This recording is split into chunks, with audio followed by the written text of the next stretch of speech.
let's continue with this. Let's watch it. Some revolutionary action. There are parts of India where personal aspiration is good enough. I think it's important that there's a part of you which constantly thinks about how to cause some kind of a major difference to the larger populations. This must be there in our minds, it's important. All right, we've got time for 2 more questions, I think. And I'm not going to choose, I'm not going to be the villain here. Akshay? Hi, Jova's here. Hey guys.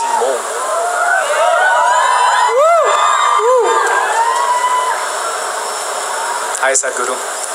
So I have to say, I really appreciate how much of a healthy mind it seems that you have. The way that you process information, the way that you experience the world, the way that you seem to be present at all times, even the way that you're putting that much of attention in me. Really appreciate that presence. I talk a lot about mental health with the youth.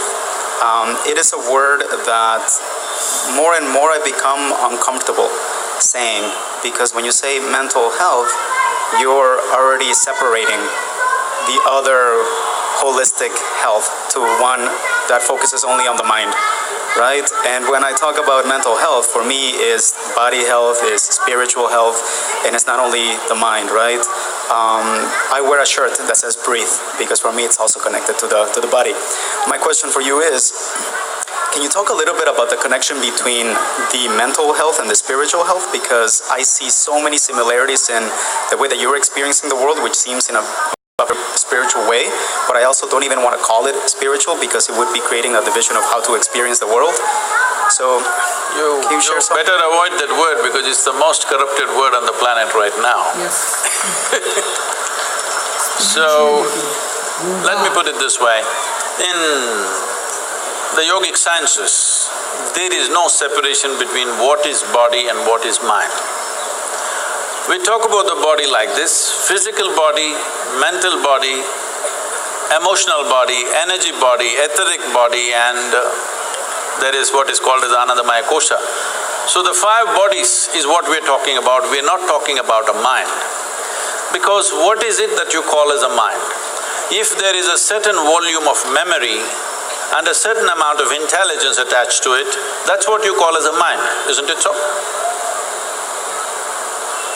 Yes, it is. Is it so? Hello? Why are you not in talking terms with me? So, if you look at this, every cell in your body has much more memory and much more intelligence than your entire brain has. For example, memory. You definitely don't remember how your great-great-great-grandfather 10 generations ago looked like, but his nose is sitting on your face right now.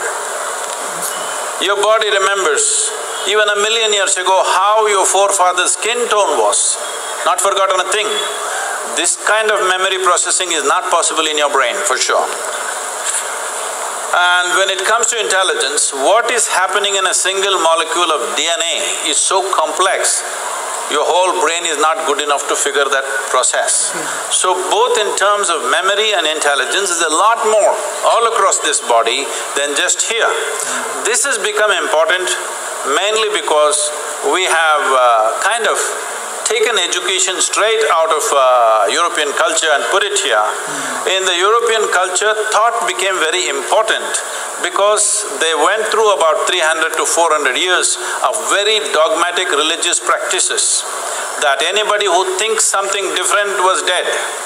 So, they broke away from that about 150 years ago, which they called as Renaissance, which was a big breakthrough for them, that they could think for themselves. Otherwise, everything that you need to say is already said in one book. If you say one more thing, you're dead. This was the culture. So they made thought, human thought, into a very big thing. But you understand this, whatever kind of thought you have is only from the limited data that's coming, that's already stored in your mind, isn't it so? With this limited data, you may make permutations and combinations of it, but nothing new will ever happen. So, when we say mind or manas, we are looking at a dimension as memory as a separate silo, which is all across the body. There's more memory in every cell in the body than here. And we are looking at intelligence as chitta, as something totally different. So to keep these two things separate is most important. It is only your memory which gets corrupted. It's in your memory that you go sick. You cannot go sick in your intelligence. If I speak this, people will become very…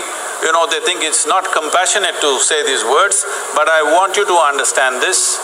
This is because we have gotten trapped in our own memory bubble, that this memory can go corrupt. What happened 10 years ago, it can rot in your mind and become something very big after some time and cause this. Well, people always will argue, but there is a chemical process. Yes, this is the most sophisticated chemical factory on the planet. The question is only, are you a great CEO or a lousy CEO? There is a way that you can keep your chemistry the way you want. Just look at my eyes and say, I'm always stoned. Yeah. Never touched a substance, always stoned, and I can calibrate how intoxicated I want to be or how less I want to be any moment. This is not something… See, the important thing is this. The question is not about intoxication being good or bad. The problem is it takes away your faculties. That is a problem. So as we looked at it earlier, one of the most important thing for a human being is that our actions are successful. Whether you are driving or riding or doing something, if you throw a ball, it must go where you want, otherwise you feel not good. Because the purpose of human action is success. So if success has to happen, your body and must take instructions from you. So with alcohol, drug, the problem is your body and your mind won't take instructions from you. That's the whole problem.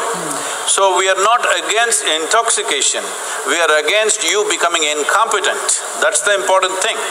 So we can show you a way that you can simply sit here and totally stoned out, without anything from outside. You want to tone it down this moment, you can just tone it down and do what you want.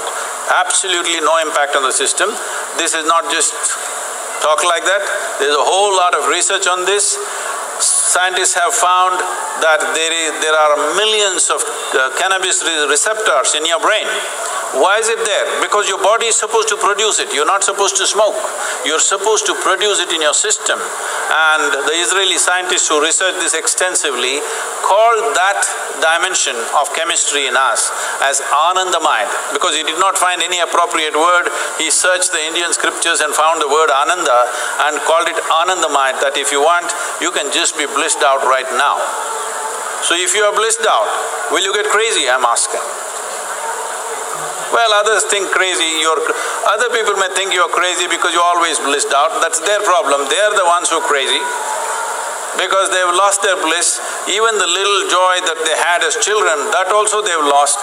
They're carrying such a grave face as if they're practicing their last posture in their life.